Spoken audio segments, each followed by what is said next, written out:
To work a double crochet, you start out with a turning chain, like the half double, but in this case, it's going to be 3 chains.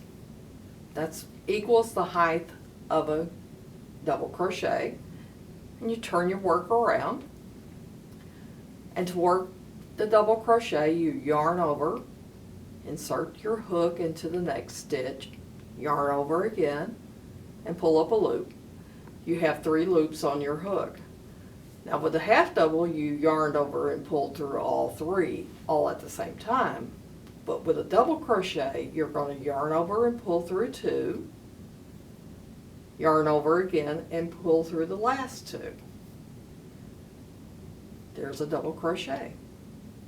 Yarn over, insert your hook into the next stitch, yarn over and pull up a loop, yarn over and draw through 2 loops, yarn over and draw through 2 remaining loops.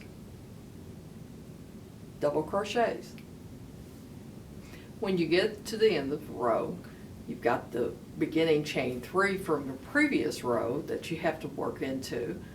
So you yarn over and you insert your hook right into the top of that chain 3.